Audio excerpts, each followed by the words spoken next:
And we're back again. We're back again.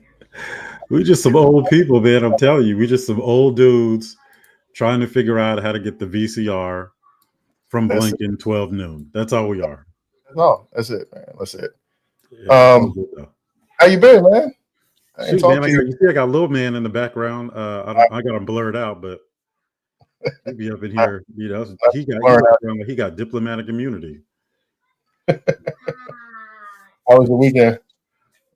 It was good, man. It was good. I was out in Dallas, taking care of some stuff, so it was good. So we're just getting back, and I'm on daddy duty, so we'll see how it goes. If you see me drop off, or if you see, see a little kid in the background pulling you. Yeah, if you see this monitor out the window, then you know the frustration didn't reach its limit.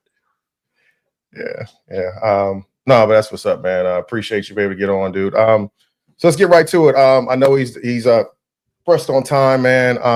Want to introduce you to David PowerTalk, man. He is a motivational speaker. He's been doing his thing for about 15 years, man. He's my coach as well. I'm really excited he was able to get on the podcast today. We tried to make it work this weekend. Other objectives were our focus was on getting through the course, and the mastermind that we had. And I appreciate the time that he tried to give us. We had a couple of snafus, but it all works out for the best. Here we are on Tuesday. I'm happy to get it done. I'm happy to have him here. I'm excited for you to meet him. I'm excited for the audience to meet him as well. If they don't know him already, I will let him tell his story. And yeah, man, I think it's going to be a great time and a great interview. Yeah, I'm sensing a little bias here because all of your guests have beards, and I can't grow one. And I don't know if you're doing that on purpose or whether this is just, or you casting for a Tyler Perry movie. Well, given the fact that this is a podcast for men, I mean, the fact that they're, able to grow hair on their face. I mean, my son has a beard. He's 19, bro.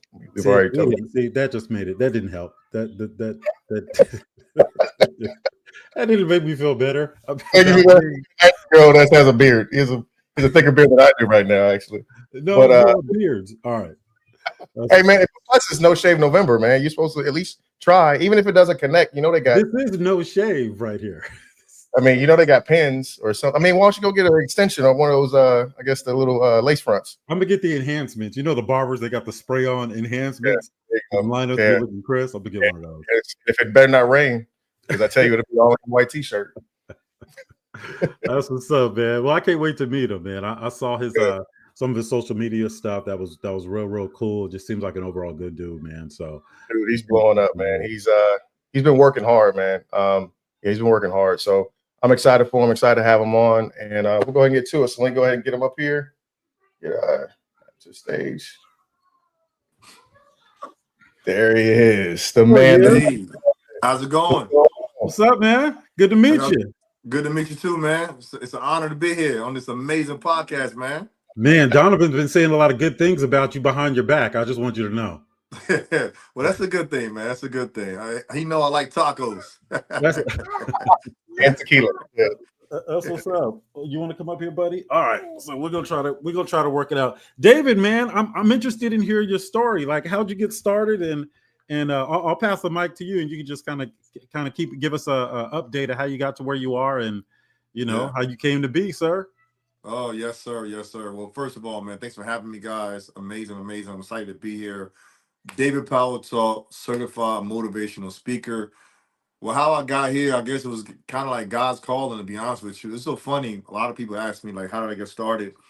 And I never got started looking to be a speaker to have to produce income, right? To be my only source of lifestyle and to be my only purpose. I got into it actually by accident because I own two other companies that build luxury homes and also a real estate investor.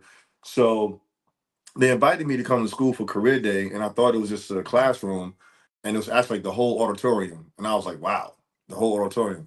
So I get in there, I speak to the school, speak to the students, and when I finished, they was like, man, I love your story, but I'm very competitive. I didn't like my speech at all, like, be honest with you. Like, I didn't, like, I drove away. I was like, that wasn't it. I was like, nah, that wasn't it. And so ironically, when they asked me to come and speak, 2 weeks before that is when I branded myself. I thought of the name David PowerTalk, locked down my website, locked down my social media handles, and I gave out T-shirts. I donated like $1,000 to the school, so it was all like really giving back. So I was looking at it as like me giving back to my community. That's how I really got started. And then I just got the bug. Like it was just like this one kid came up to me. He was like, "Wow, yeah, my father wasn't in my life. He connected with my story. I'm gonna go a little bit more into that also too with you guys." And then it just resonated that the youth need to see people like ourselves to be inspired and motivated to now take their life to the next level outside of what their current environment may be, home or outside of the home or in school. And at that point, then my actual middle school that I went to, they reached out to me. "Hey, I heard you was at this school. I know you went here. We'd love to have you." So then it was like my second chance again. So I was like, you know what? When I go here, man, I'm really going to be prepared, man. I mean, I was studying speakers. I was like looking at other people on stages. I brought a DJ to the school. I brought like T-shirts, book bags. Like I gave out certificates for people that made honor roll. And I mean, it went over, like it blew them away. Like everybody was just like, they was like, "Wow, this was absolutely amazing. We can't believe you did this." So the first 2 times, really, I just like gave back to the community. Then after that, I just kept going to another school, and then I decided to get certified under Dr. Eric Thomas program, which they call ET, of course, right? You probably heard of him, right? So I got certified underneath him. Once I got certified underneath him, I just kept going, man. I just kept going, and I just, I went through a couple ups and downs. I'm gonna talk about that also too. But I realized that when you are not picked but you're chosen, that means a lot of different other things gonna happen in your life to try to attack you, to take away from your purpose. And I realized the more I was being attacked is the more I had to keep pushing forward. By me pushing forward, it allowed me to be where I'm at now because I believe that in order for you to coach or inspire somebody, you have to get through the most difficult part of your life to now show them that they could do the same exact thing. And that's what allowed me to be where I'm at right now, man, to be David PowerTalk. Mm. You on mute.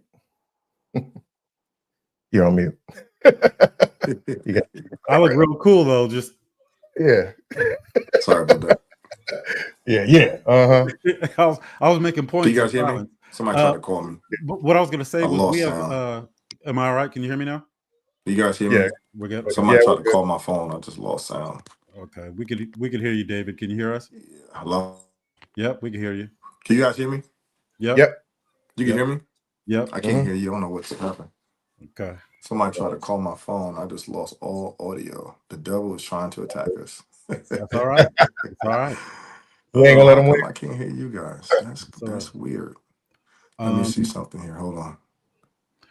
Well, while he's fixing that, you may want to call him on his cell just to walk him through that. Yeah.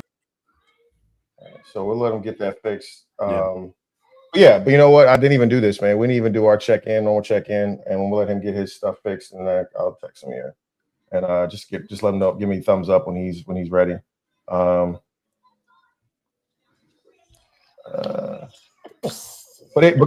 why don't you go ahead and introduce yourself, man, to everybody? So, folks, my name is Otis James. I am a full-time real estate investor. I am a long-term hold investor. I'm a former mortgage broker. I was overseeing in the multifamily commercial industry about $650 million in multifamily commercial assets. I've done some things on the entrepreneurial side. I took $585 and started a company that went on to generate 7 figures. And I do a whole bunch of other stuff real estate related. I'm the founder of the 4 Data Points Academy, which is a real estate investing training platform. We will be the largest training platform for new real estate investors in the country. We are well on our way. And I'm a dad 2 times 5. So boom, there you go. How's it coming? Yeah, you might as well go ahead and non-pull out specialist over there. I think he's good. Hold on, let me see if I can get him back in here.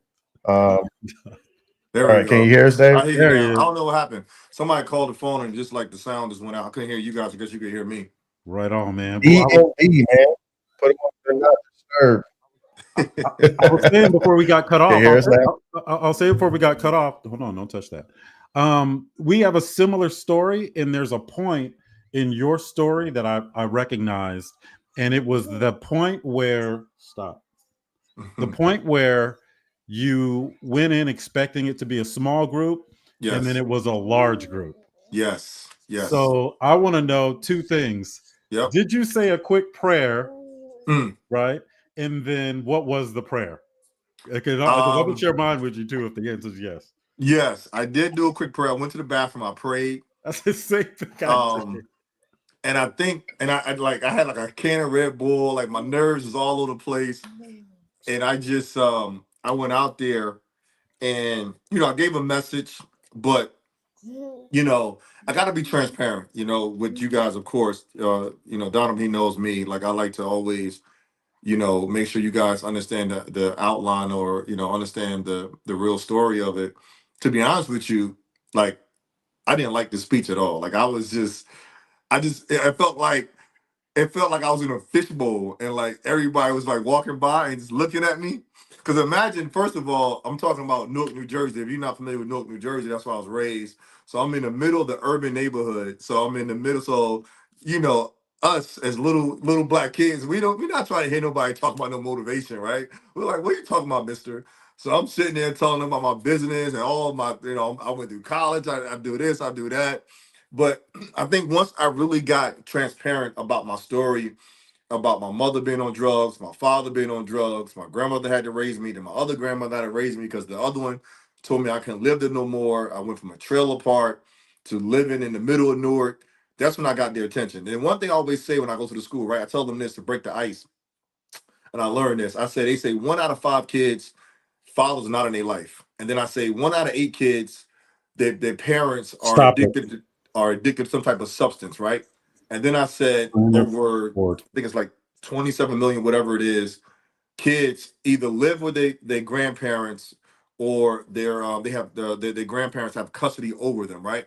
So I say, what if I tell you I am in each one of those categories? And then they're like, oh, wow. So I say, I know some of you in this audience, you might be in one of those categories also too. So I want to let you know, no matter what category you will put in, you can make your own category. And my own category was engineer, was entrepreneur, right? So I kept going on. And that's what kind of caught their attention. They was like, oh, wow. So really, the premise of my speech was, you're not a product of your environment, but you're a product of your choices. So basically, it's like, listen, I got 1 billion friends, drugs, gangs, violence, locked up, another building, myself, engineer, doctors, went on to do this. And I told them, I said, what's the difference, right? 1 building is 108, 1 building is 105, but we still have the same zip code. We're still in the same neighborhood, right? So does the environment dictate where you go? No, it's up to you to make the right choices in the environment, to be the example of your environment, to try to change your environment, right? So that's when the bells and stuff start ringing, and it was like, okay, good. We kind of getting the message a little bit. And but to dig a little bit deep into where I'm at now is because I realized my competitive spirit. Like Donovan, he told me, he was like, he played for the Lakers, he played for the Nets for a little bit. So I know he's very competitive. So I'm saying to myself, like, listen, I know he understands that spirit. So when I left there, I knew I could do better. I said, that's not the message that I seen online. That's not what I was hoping. You got another phone call. Uh-oh. DNB. Yeah, man. He got, listen, I think he meant you played for the WNBA expansion team, Donovan. I don't think he it was the Winnipeg Lakers. It wasn't the regular Lakers, man. No, I think he might have got a phone call, but he definitely got to put his phone on D&D. But no, man, listen, no, I'm excited to hear the rest of his story, because I know he's told us, but he hasn't really had a chance to really go in depth to give us like that real story, right? So I'm excited to hear it. But while he's doing that, you've introduced yourself. Donovan Gaspard here. I am a realtor in Maryland, real estate investor, as well as I have my life insurance license as well. I'm also a motivational speaker, soon to be author and podcaster, obviously here with the Ful Menu Podcast. So yeah, man. So I'm gonna wait for him to go ahead and get his technical issues. I mean, it's something about men over 45. I think we're having problems with technology right now. Make good money. We just don't know how to use the damn. Well, no, we should have people that set this up for us So when we come in, we just come in and sit down. We ain't supposed to be Right. doing all this. All this Listen, man, other stuff. I've been looking for that, and unfortunately have not found that yet. You got me right now. So Yeah, I know. I logged in, and the first thing I saw was your credit card payment declined, and I was like, "Oh, Donovan didn't even make the." Oh, that's my credit that's your card. credit card, right? Yeah, I was like, I I was was like, like, "I got a credit okay. card in there," but And anyway, he put his EBT card in again. You know, it expired. you But can't make you can't make electronic payments with that, man. That's only for food. I thought I got to put it on my Rush card. Don't you also got the Rush card out in the East Coast? Wait, is it no? I was going to say that was Puffy's, but never mind. It was Russell's. Yeah, it was Russell's, man. Folks was using it like a credit card. Now it's a debit, bro. Yeah. All right. Welcome back, Did you David. Can you hear us all right, brother? Did you pay your bill? I don't You know, good? man. Listen, I heard you guys. My rush card expired. Hey, man. So let me ask you this question. Yep. Your motivational message Yes. is, well, first of all, do you have kids? Yes. Okay, how many kids you got? I got 3. 3 kids. 2 daughters. So your and one son. motivational message, is it the same for your kids as it is for the general public? No, my kids like, you know what it is. Your kids never look at you the way how everybody else look at you, right? Like it's Yeah. like, here we go, you power talking again, you know. Yeah. So it's just like it's crazy, Mhm. but they support. I But saw they your don't. wife's face They a couple don't. times this weekend. What'd you say? What's that, I Donovan? said I saw your wife's face. I saw his wife's face a lot this weekend when he was talking. She was like, Right, exactly. Amen. Yeah, but yeah, the kids are not really too in tune. But I mean, they of course they enjoy it, but you know how it is. They don't really really get the power talk like everybody else get it. Yeah. How old are they, if you don't mind me asking? My son is actually 19. My elder daughter, she's 20 and 18. Okay. All right, how old are you, if you don't mind me asking? Yeah, I'm 48. Hey, welcome to the team, brother. Welcome to the team. Look, I started doing the math. He was like, I was 20 and Right. 19 and 20. Well, he got to start early when he was 8. Yeah, we back in our Jay-Z Locks days and DMX days. Yeah, we did. We all did. We on the same bridge. That's what's up, man. That's what's up. So share some of the challenges, man, because one of the things that I've noticed is you can't want it for people more than they want it for themselves. Yeah, exactly. Right. Exactly. And a lot of what's holding, and I'm not just limiting it to us as a community, but just human beings. Mm-hmm. A lot of what's holding us back is, what's up here. Yep. Right? So to someone that is just discouraged and they're in a poor situation, right? And that could be whatever it is. It could be financially, whatever it is. Mm-hmm. What advice would you give them if you only had enough time? Let's say you just happen to catch the elevator with this person and you got a limited amount of time. What message would you give them? I would say first, just be grateful that you got the opportunity to at least try, right? I think people don't understand how important the word opportunity is when it's given to you. Because there's some people that don't even have the opportunity to do the thing to get them to a better place in life, right?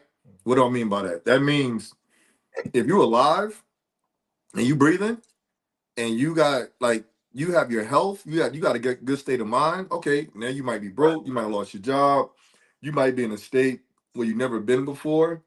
It's okay, because there's somebody that don't even have that opportunity, which is something you can't control. So when you got something that God has given you that is his control and not yours, now you got to do the thing that you can control. Okay, listen, God has given me the ability to wake up. I know it sounds great, but it's really the reality of it, because I've been there where I literally, a negative $7,000 in the account, couldn't pay my mortgage, couldn't pay my car note. I found myself in the garage with a bottle of pills about to take my life, like as 1.7 million people try to do a year. That was me, try to commit suicide, but God spared my life because I didn't really understand how grateful it is to be alive. And then once I start focusing on small wins and building back my life, I realized that, he will not bring you this far to just leave you here. He wants you to understand, like in the Bible, faith without works, is dead. So we got to do the work. It's good to pray. It's good to have faith. But I would tell somebody in the elevator, listen, just get up and do the work. Just focus on something that you can do, right? Like with me, I remember I started a cleaning service. In 2 weeks, I was competing with one of the top cleaning services in the area. Went from that, to start rebuilding back my other company. So I think that the first thing they got to work on is their mindset and understand where they're at, because that's the thing that attacks you every day. Because the things that's like the actual finances or the family or the grief or whatever it is, those things are going to attack your mind. But now you got to try to find a way to have tunnel vision to get up every day just to become a little bit stronger. So I would just tell that person, like, be grateful where you are right now, and you got no choice but to get back up. It's no other option but to keep going. Amen, brother. Donovan, I see you looking up. No, well, yeah, that's my thinking head. That's a thinking face. So I know you talked about your, you potentially trying to take your life, right? Right. Coming out of that, like what resonated for you? Like, what really broke you down? What got you to that point? I should say, what got you to the point to where, you know what, I'm just going to finish it off. And then what got you out of that? Right. So it's like one of those typical stories. You hear like a millionaire lose everything, jumps off a roof, he don't know how to handle it, whatever, because he goes through so much embarrassment. So this was the first time in my life I ever been through anything that catastrophic. Like, I mean, anything, because I've been through a lot of childhood trauma, a lot of adversities. But however, like I was able to get, as soon as I got my working papers, I was working. Soon as when I was in high school, I was working at the office at the building that I lived in. When I got to high school, I was an RA. I worked at the mall. So I always was somebody that people was saying, well, David got it going on. I bought my first car with cash. I bought all my cars by myself. I got my job 2 weeks before I got out of college as an engineer.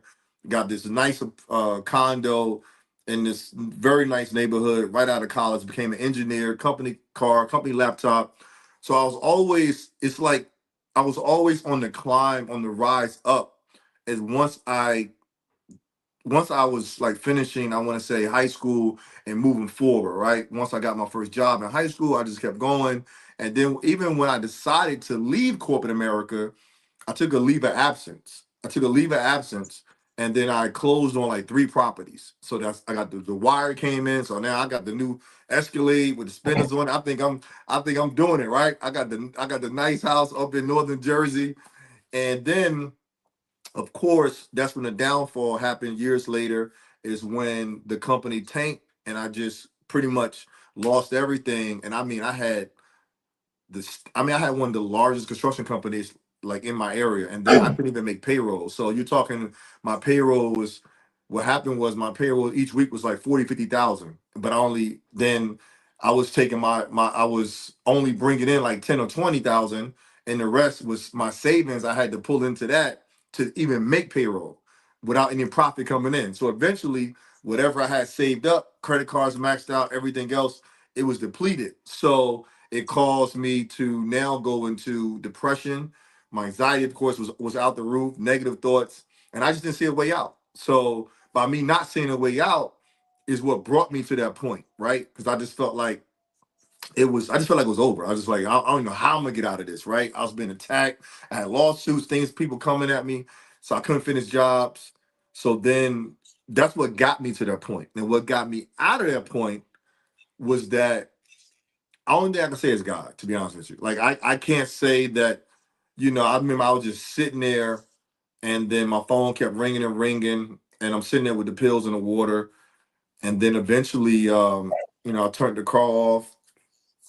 I just made myself throw up, went to the cold shower, and I just start the next day, man. I just start working on a small plan to just build my way out of it, and just said I would never put myself in that position again to think that this is the answer. And then from that point on, things just slowly start to get a little bit better.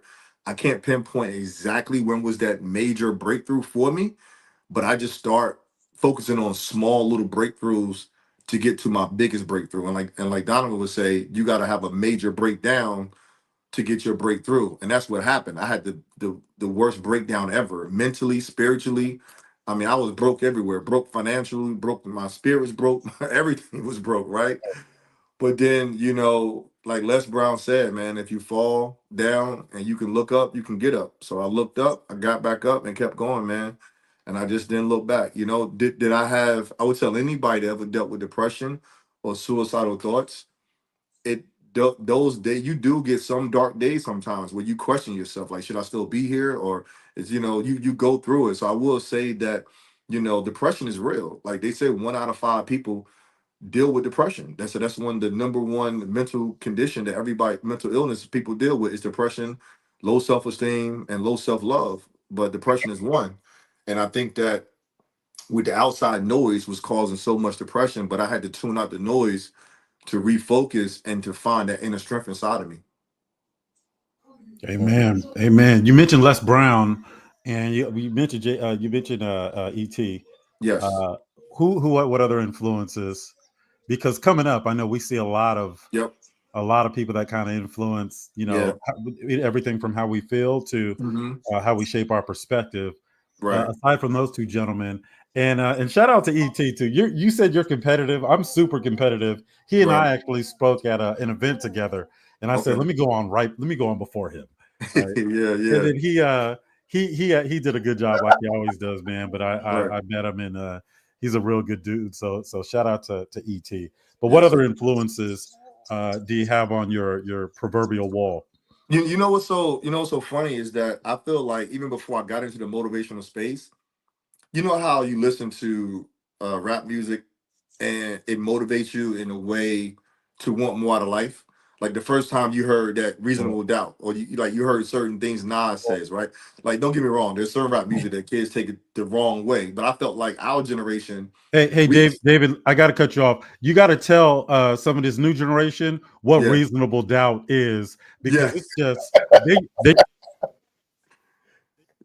Yeah, they don't know what that is, they man. They don't know like what that who? is.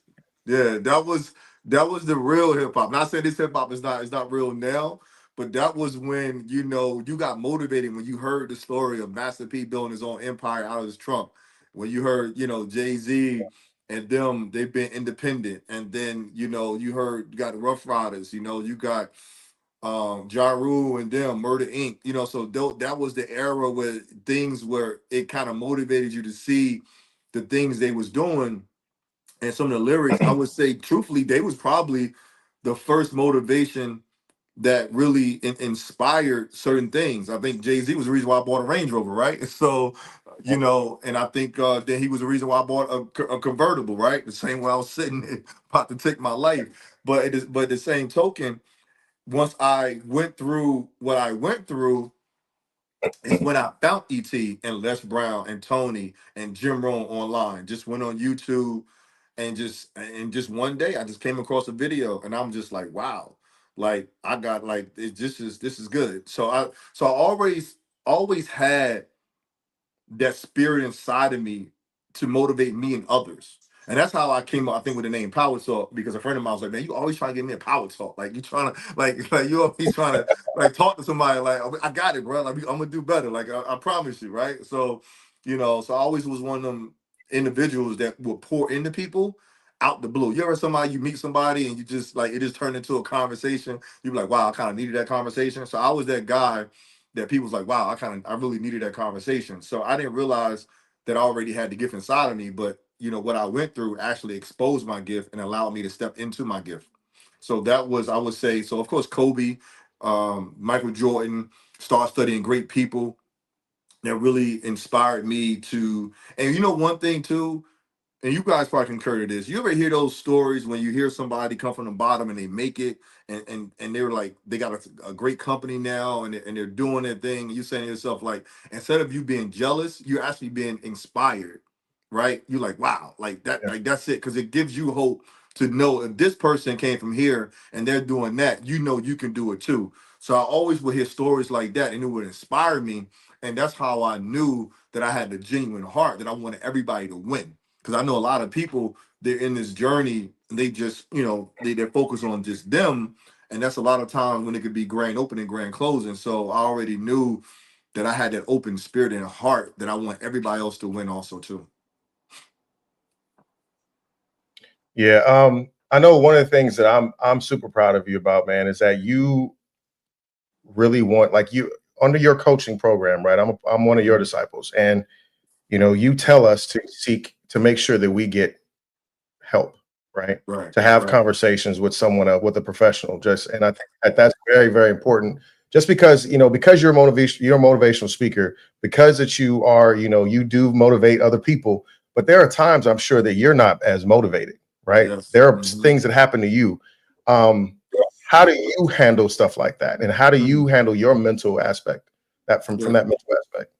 That's a great question. I mean, I have had the opportunity to have a therapist at one time to talk about, of course, trauma and things that it was hard for me to deal with.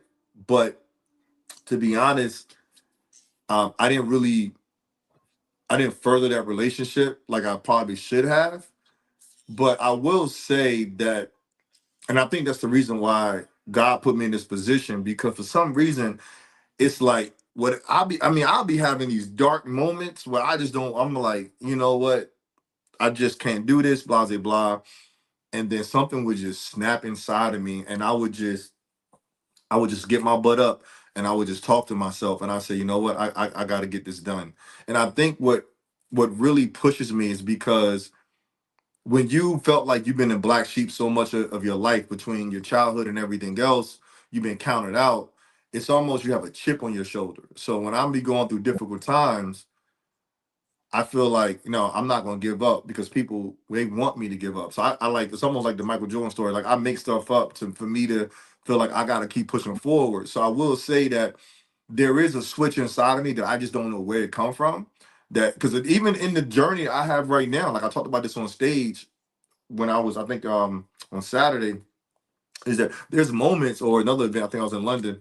There's moments I've been on stage, and I mean, I burnt down the stage. People in tears, they're crying, and I'm getting in the car driving home, and now I'm crying. I'm like, oh my God, like I got so much going on in my life. Everybody, so because I poured so much in everybody else. Now I feel a little depleted, and I'm just like, I would love to be here in my life, and that kind of like that imposter syndrome seeps in a little bit. That you need to be at this level seeps in, but then I get a tap on my shoulder. God's like, you exactly where you need to be.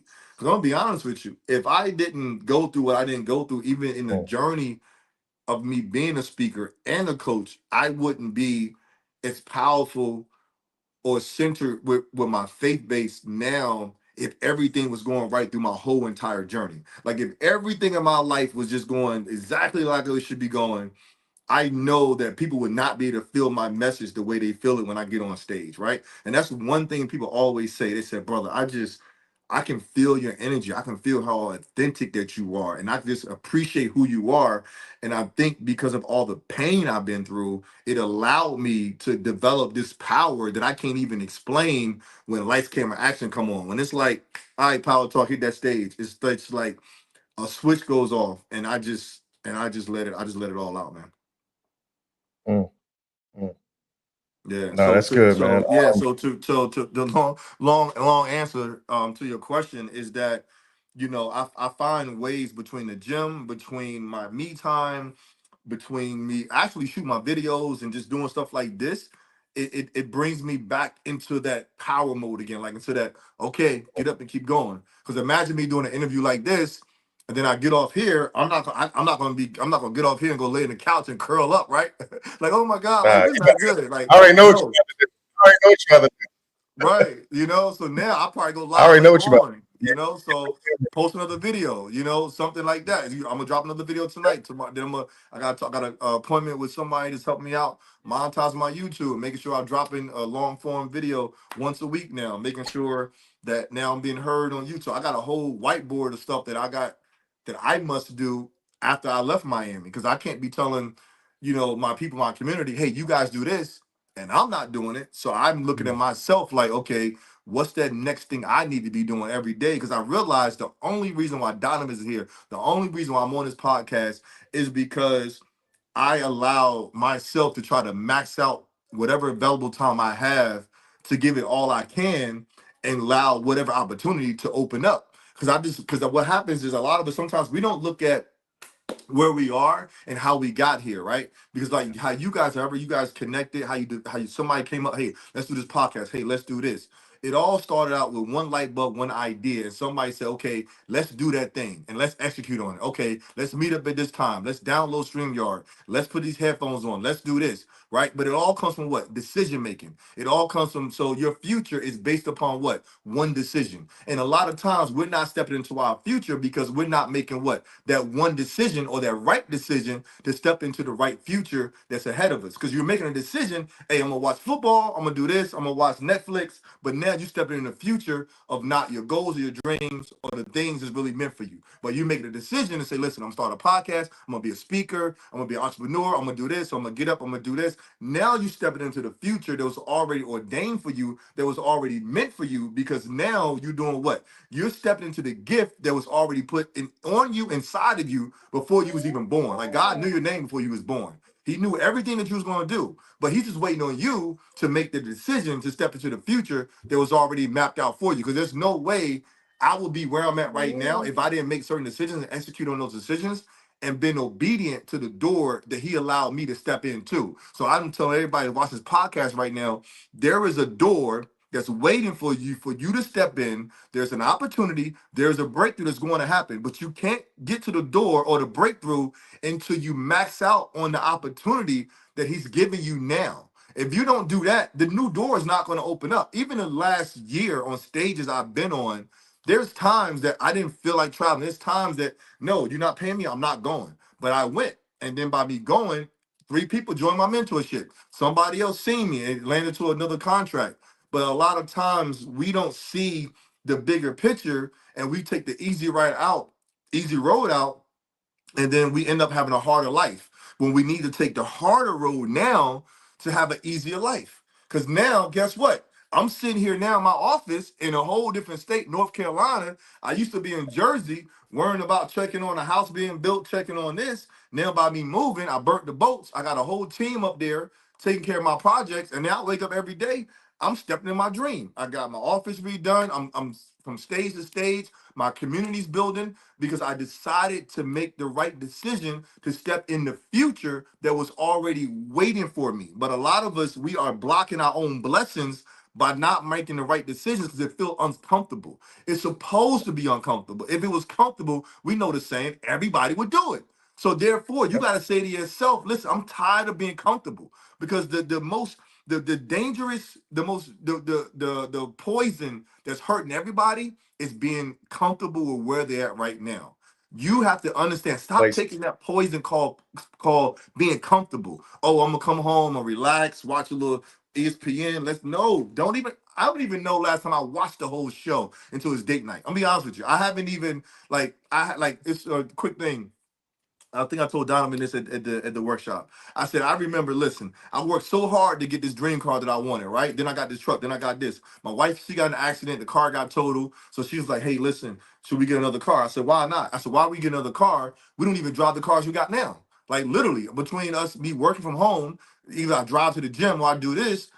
So it don't make sense, right? So a lot of people, we got to dangle the cheese on saying, I want a house, I want all these cars. But then when you get to a point in your life where you can afford to get these things, you don't even use them anyway because you're so busy working on your next decision to be in that future that's already waiting for you. So therefore, anybody watching this right now, don't worry about the car right now. Don't worry about trying to buy the house right now. Don't worry about trying to look good for everybody else. Save your money, step into your dream, and just work hard every day. Early mornings, late nights. If you got a job 9 to 5, okay. Well, from 6 to 11 p.m., work on your dream. When you wake up, if you got to be working at 9, wake up at 5 o'clock, do your thing between 5 and 8 a.m., do that thing, and then go to work, and then understand that job or where you at right now, it's only temporary. It's only a vehicle to get you to your ultimate destination. I think one of the things that bother me a lot with people is that they make excuses on where they're at right now, and they don't appreciate where they're at, and they're not working hard enough to get out of where they're at now to get into the next season. Because I'm gonna tell you, when it comes to hard work, bro, I'm up. Like it's like I can't help myself. I can't even like I just pop up at 5 in the morning. I'm doing something, right? So I have to find time to do things, right? So I know some people say, well, it's a little unhealthy right now, but listen, I'd rather be tired than broke right now because I've been there, right? I know I got financial trauma, right? But however, I know now I got to go through a season on being uncomfortable to get where I got to get to. And then if I want to take a week or 2 weeks off and do absolutely nothing, well, guess what? I can do that. But I got to go in a season right now. So all three of us right now, we have lived more than we have left on our clock. So the average Black American man, you're supposed to expire between the age of 75 and 80. That's the average year span of our lifespan, right? So that means we have lived almost over 70% of our whole lifespan for us three right now. So therefore, I don't even like it's not even guaranteed how many more years we got left. So that means if we work hard right now for the next 12 months, you're going to now add more time to your schedule of free time that you can enjoy while you on this earth. But if you keep being comfortable, these last 20 or 15 or whatever years are going to be very uncomfortable because you're going to be doing nothing but playing catch up. So I know that was a long-winded answer, but my bad. No, it's all good, man. It's all good. And I had a question before. I didn't realize my mic was off. I think Lil Man actually tapped the button and turned it off. But how many friends have you lost on this journey? And let me give you some context. Um, the the more focused you are on improving your station in life, the conversations change. And just like you're talking about, people talk about work-life balance and that may be healthy, unhealthy. I don't subscribe to any of that because I'm Right, most comfortable when I am working, right, right? Like that is right, my relaxation. But I've right, also had to make some adjustments. There's certain conversations I no longer participate in at this level. And right. the result of that could be maybe some of those relationships get severed. Mm-hmm. So I'll ask you in that context, how many relationships have you had to let go to maintain where you are or to even get to where you are right now? To be honest with you, I think all of them. Yeah. Mm. I had a real close best friend of mine. Like him and I was, I mean, we was, cause like you always got that pack of friends when you in high school. So you got the pack of friends, and then out of the pack of friends, one or two of you guys really become really best friends. So it's probably like three or four of us. We all was like really best friends, and then of course one of them ended up having kids very early. He got married. He went off, so we kept in touch. Other one, things he did just didn't match up with our energy. But then it was one of my other friends, him and I, we was like, no matter what, we was like Batman and Robin, no matter what, right? So then once I got into this space and speaking, I remember when they called to book me to speak at one speaking engagement. And I called them. True story. I was so excited. I was like, bruh, can you believe they want me to come and speak at this school? First thing he said was, why you? And I was like, first I was waiting for the punchline, like, cause we always joke around. Then he was just like, okay, I think that's cool. Like it never came up organically, like, wow, really? They want you to go? Bro, I'm proud of you, man. Because what happens is that some people have been so close of looking at you right here. The only way they really gonna see you is if you push them way back there, then they can see you. The problem is that he's been so close with me throughout high school, college, and doing all the shenanigans we did. He didn't understand my transition because everybody have a transition in life well, not everybody, but some people, when they're really about to take on, it's almost like somebody being baptized, right? Like, okay, because they're being baptized, they're saying, I surrender. Like, you can't be great until you surrender to God, until you surrender to something or the universe to say, I'm done with this life. I'm done being this type of person. And I think that what happened with me was I had to surrender to say, listen, there's no way God will bless me with all these different things in my life. Like, I mean, I remember times that like the mountain is here and the plane is here. I get right here and God pulled me right up, like literally. Like I remember, like it was one time, remember, like I said, like went down again to almost $1,000 in my account. I signed a contract to build a church for $1.7 million, right? Oh, that's not mine, but still, but guess what? That's a lot of profit in that's going to be mine. But I didn't have to get that phone call. So I knew that he was looking after me, but he wasn't looking after just me. he was looking after me because he knew I was going to be able to help other people. But I had to realize that it's bigger than me. And then the only reason I realized that because he had to strip me first so I can build it back. So to get back to my friends, it was like, as I continue this journey, he might have came to one of my events. I'm not, he did come to like one of my events at first in the beginning. But I think once I really started to really take off, I would invite him. Hey, listen, this is my event. I want you to come, X, Y, and Z. It never happened. And then we had this little fallout about something else, internally. And it just it just severed. That was the last one. I keep in contact with a few other people that I grew up with, but they don't really support where I'm at. Like, think about it, right? I just went to London, and a lot of them follow me on Facebook. They follow me on Instagram. Not one person texted me and was like, "Hey, brother, man, I seen when you first started, and for you to be out there in London and you killing it, you doing this, man, I gotta give it up to you." So I want to just say, truthfully, none of the people I fully grew up with, but there is one guy named Leon. Him and I, we do talk. I remember one time he came across, he had this kidney failure that he was going through, and he almost lost his life. Like he literally only had like they gave him like a month or 2 months to live if they didn't get a donor. And I did a fundraiser for him to try to get money to pay for his medical bills and everything else. And luckily they found the donor. I mean, he withered down to almost nothing, and he was able to recover from that. And right now he still does real estate and everything else. And him and I, we're connected. We talk every once in a while. So he's probably the only one that I would say that him and I, we still talk. But everybody else, I just had to move on and understand that it's really about the new people like you guys right now that I need to be in contact with. It's about the people that I meet in these other rooms that I need to be rubbing shoulders and elbows with, because it's not about the ones that we want to bring with us. It's about the ones that God is going to put in your life that you now can run with to be stronger. Hey man, let me ask you this. How have you ever been categorized as a Black motivational speaker as opposed to a motivational speaker? And how do you feel about that? If that's and again, let me give you some context. Yes. Mm-hmm. I own a couple businesses. I do not identify as a Black business. Right. I just don't, and not because I don't want to support my people. I do a lot of that behind the scenes. Yep. But I don't want to limit opportunities for me and the people that I'm involved with by being put into that right. box. Mm-hmm. So that's the context where I'm getting the question from. Yep. I don't know if anybody's ever made that distinction with you, but if they have, well, one, have they? And two, how'd you feel about that? I think in the beginning they did. As you're the speaker that comes to speak only to within the urban neighborhoods of people that only maybe been through your story. But then what I realized was that one time I had got booked to speak to this high school in, I think, like Jackson, New Jersey. And it was just like predominantly white high school, right? Maybe 10% minority.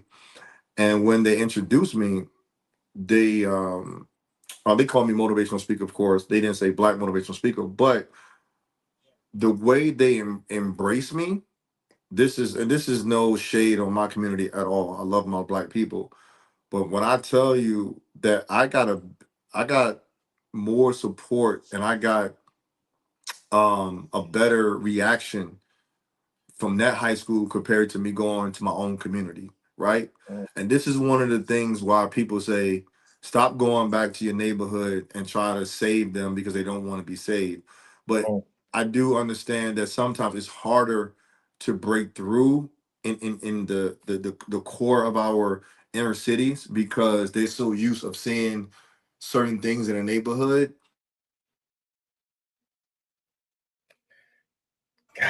He got another phone call. I like where he's going with that, though, man. I like the point that he's about to make, because that's something that is everywhere, right? And especially when we're talking about. I've talked about this a lot. We've talked about this a lot when it comes to our businesses. Yeah. So it's going to be interesting to see how he finishes responding to that. But man, we've got a lot of similarities, man. Like, I told you, man. I listen. I attract like great people, man. I will say that one of the things that I've been able to do, like I told you what my 2024 commitment was and a declaration was to create partnership and collaboration. And I think I've been able to do that with a lot of the people that I've been meeting in a short period of time. Even with you, Otis, you and I have only known each other for almost a year now, for a little over a year now. Yeah. And the fact that like how we are and might be able to do what we're doing now and collaborating on different ventures and doing things we're doing with Anthony, with David. I mean, dude, I'm excited. I love it. Yeah, I remember you were explaining how you were talking about me to somebody. You said you look at me as more of a father figure, and something about the level of amazing that I am and how I influenced your life.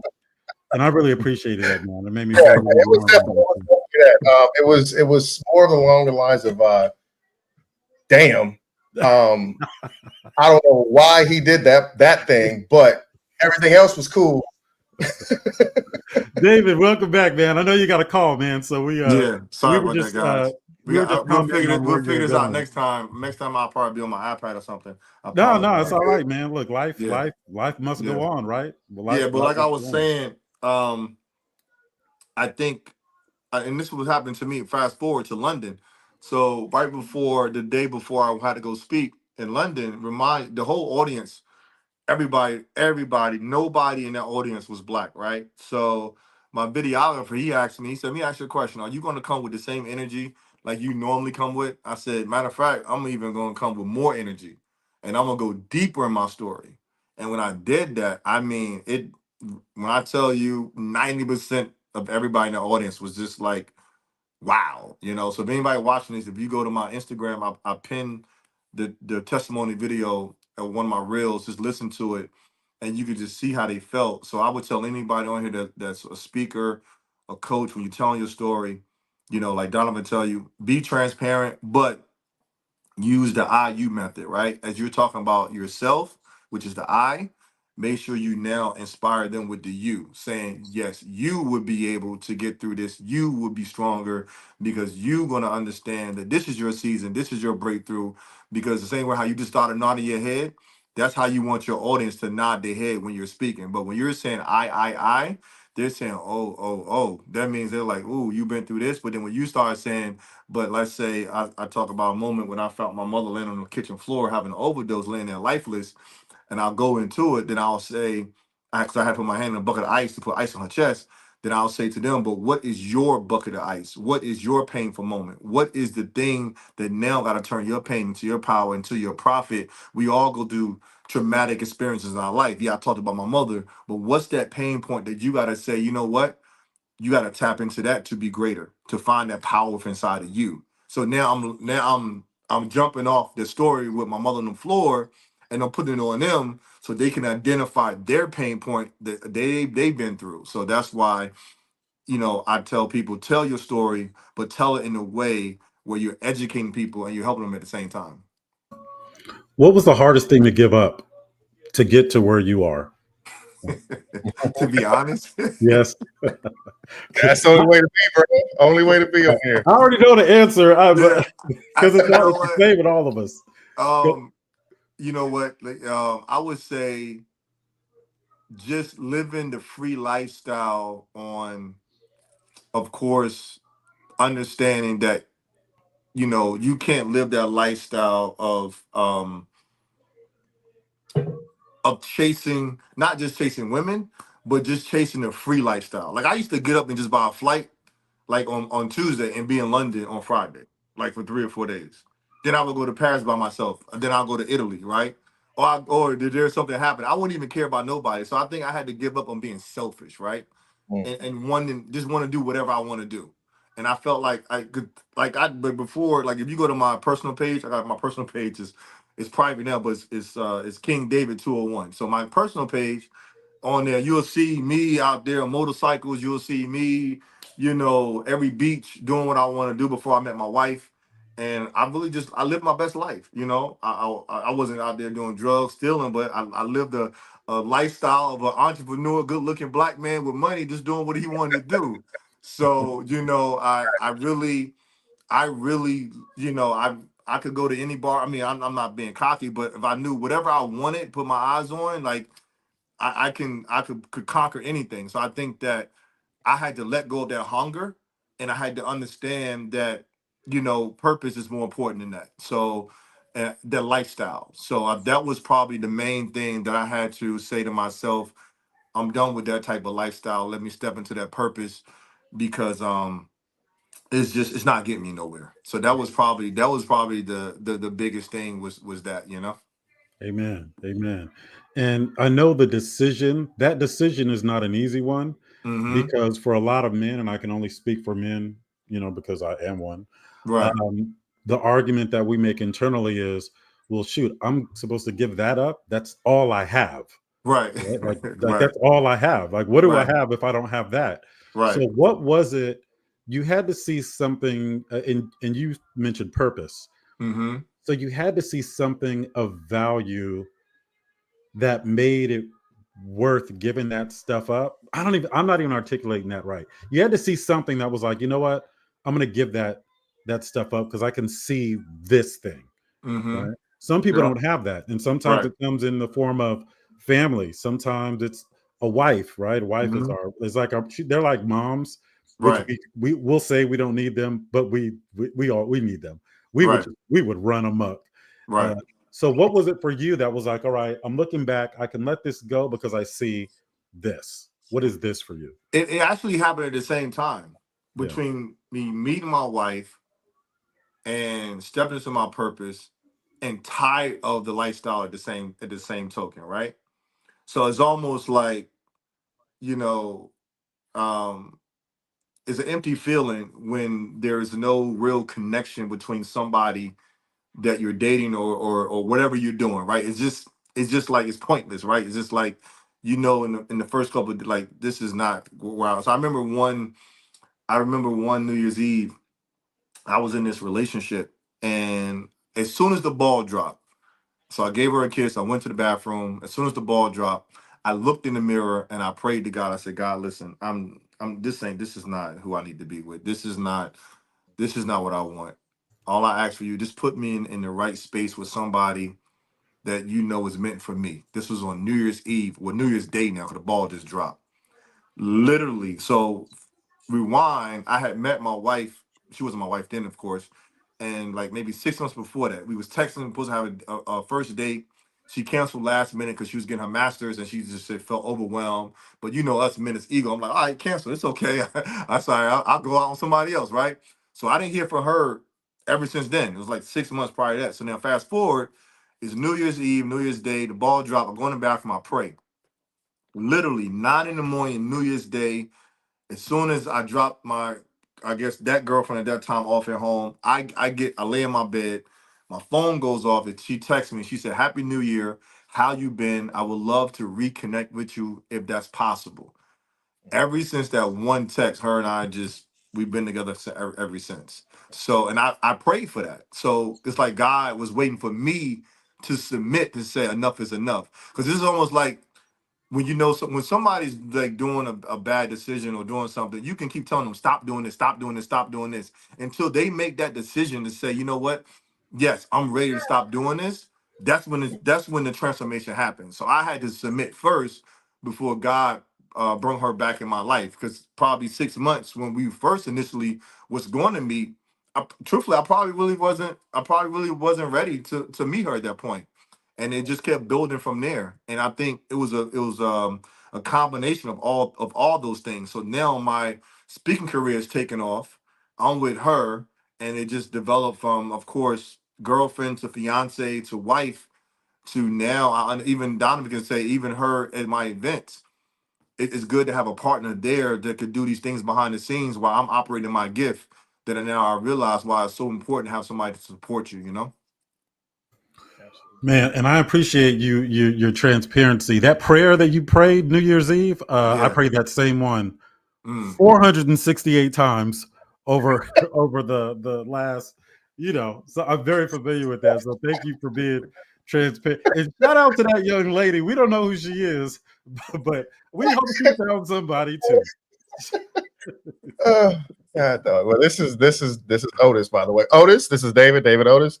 Right. Yeah, dude. So I'm gonna actually see if I can take some questions from chatter. We actually can get sound on from chatter. Can we get somebody off mic and ask a question? Who do you have on there? You got anybody? Najalan, I know you want to ask a question.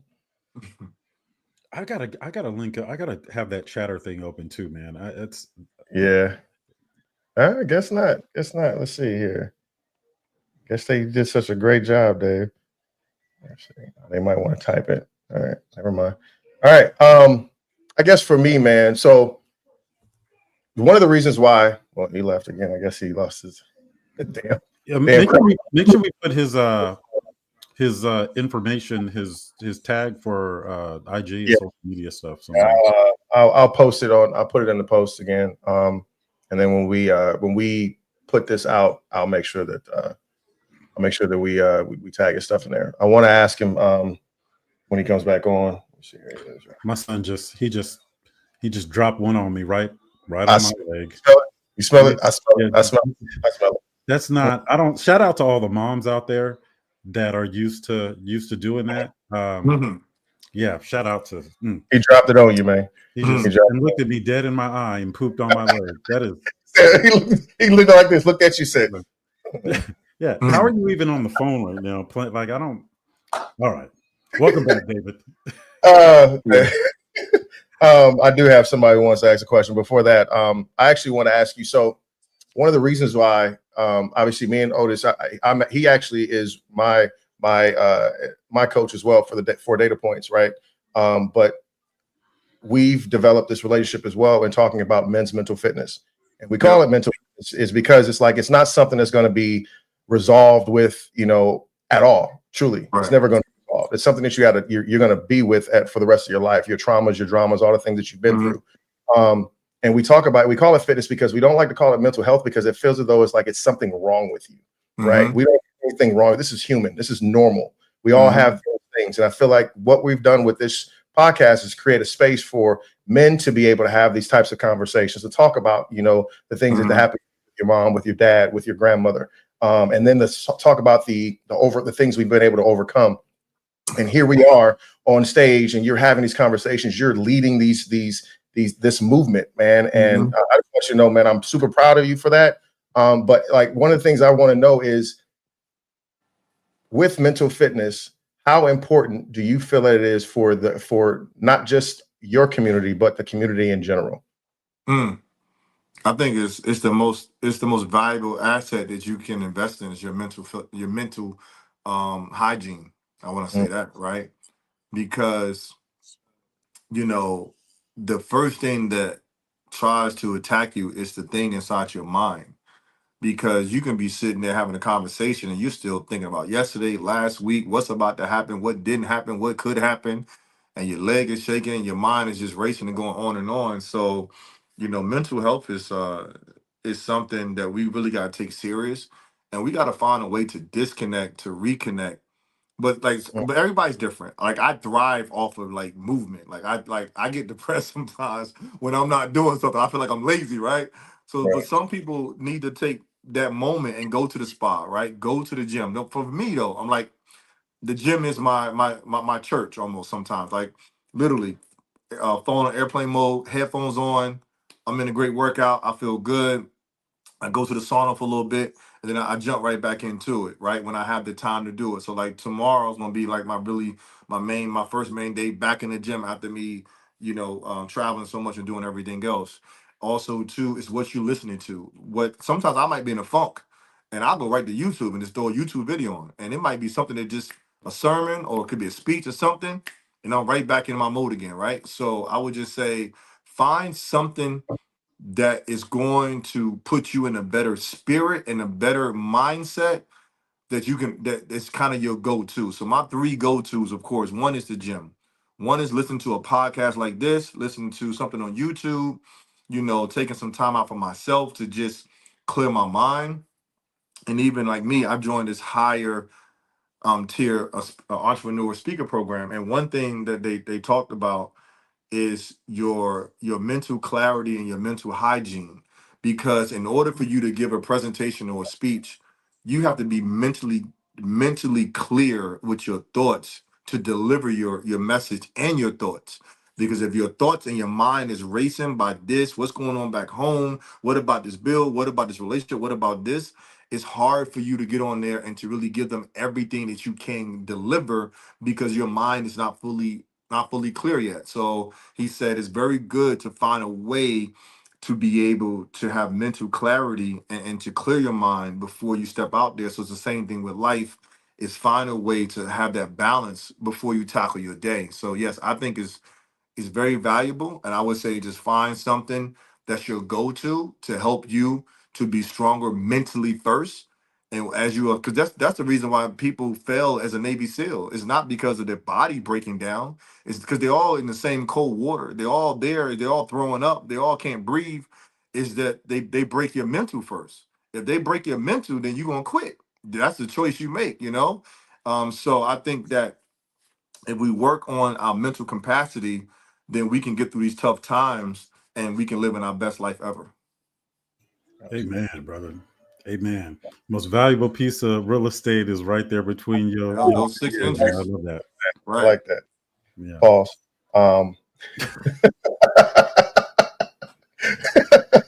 Hey, you know we got to make it fun. We got to make it light, Yeah, man. definitely, Let's definitely. see. Who do we have on chat? Nigel, you got something to say, bro?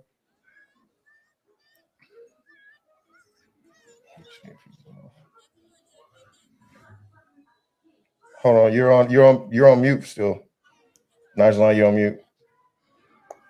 You're on mute. Some people be in mute. Nigel, you on mute. Nigel, you on mute.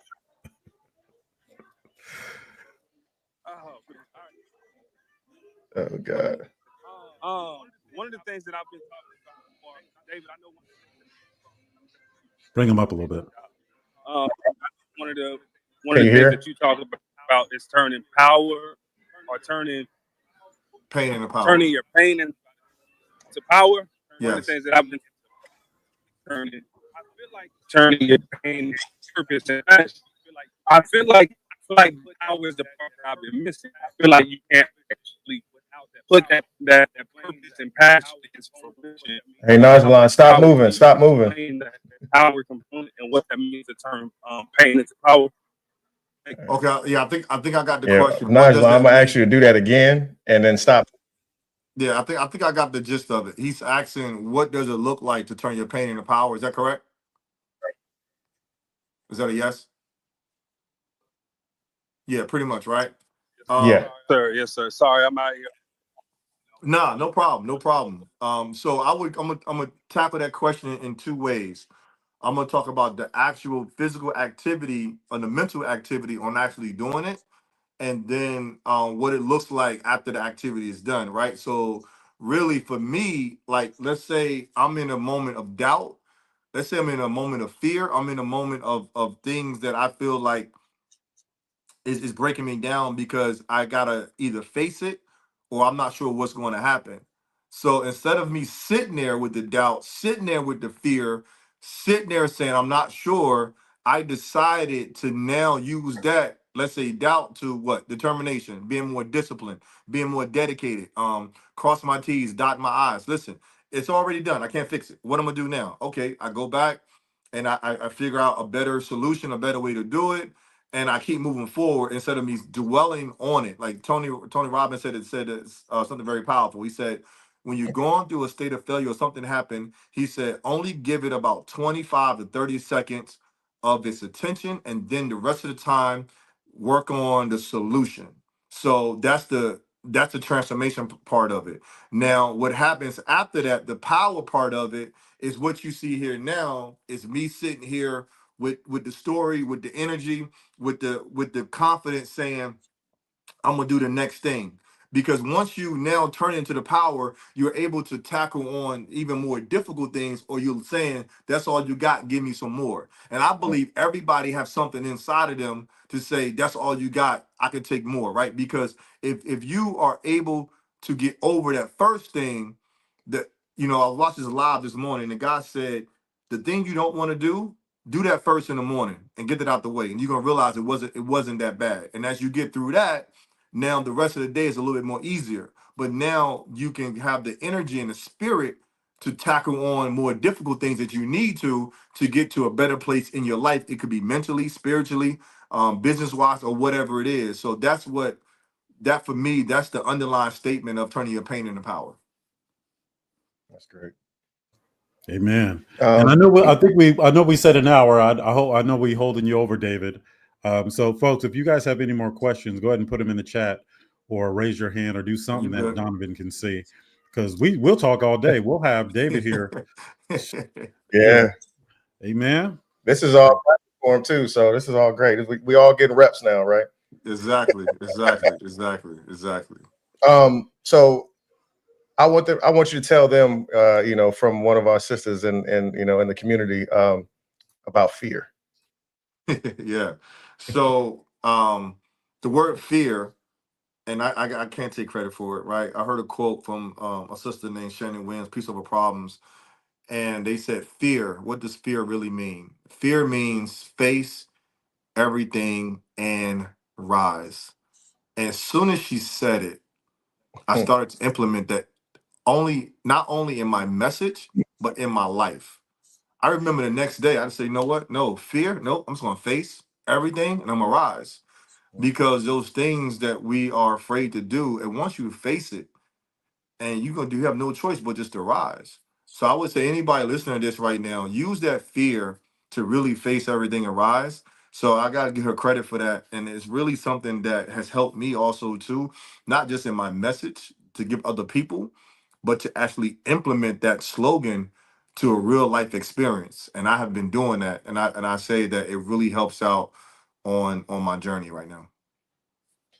Yeah, one of the things that I do too, man, is I appreciate like that whole aspect of changing, like redefining what words mean to you, right, or for you, and then like turn them into positive, right? So we talk about fear, I talk about pride, right? Some of the thing about, we talk about pride. Men have a lot of pride, and the reason why they don't share, reason why they don't talk, and I try to get them to understand is like, well, men are like lions, right? And what do lions do? They have prides. They have a community of which, if you can still be a hunter, you can still be that savage of a strong person and still have a pride, and look at the pride as your family, as opposed to it being something that you're not really holding on to, because it truly is. It's not tangible. You can't smell it, you can't taste it, you can't hold it, you can't throw it back at somebody. It's not real. So we just use those things. So I like to use a play on words like that too. So the lions also have less stress because they can come back to the pride, and they've got a few options that we don't necessarily have in Western culture. All right, since we took it to National Geographic. You want to be Mormon? Is what you're saying? Is that what you're trying to say? That's why lions ain't that stressed out. Hey, guys, I'm on daddy duty. I gotta tap out. I gotta go pick up the little one. We're about to get out of here though, man. David, man, I appreciate your energy, brother, and I know you're gonna do some great things relative to even what you're doing now. You're already above the bar, but I think even by your standards, man, I think you're gonna be out of this world, brother. And I appreciate you and allowing us to kind of witness your journey, and I'm excited about the things to come for you, man. So I really appreciate you joining us. Thank you so much, man. I appreciate it. Thank you, guys. Great stuff. Yeah. Way to bring light-skinned brothers back too, David. We was hurting. Idris did us dirty, man, but way to help the movement, brother. I appreciate you. All right, God. I'll talk to you soon. Thank you, guys. Appreciate it. Everybody on IG, on Facebook, on Chatter, and on YouTube. Thank you guys so much for tuning in. You have now listened to, hey, what's going on, little man? You have now listened to the Ful Menu Podcast with Otis and Donovan. Thank you so much for being here. Guys, take care. Good night.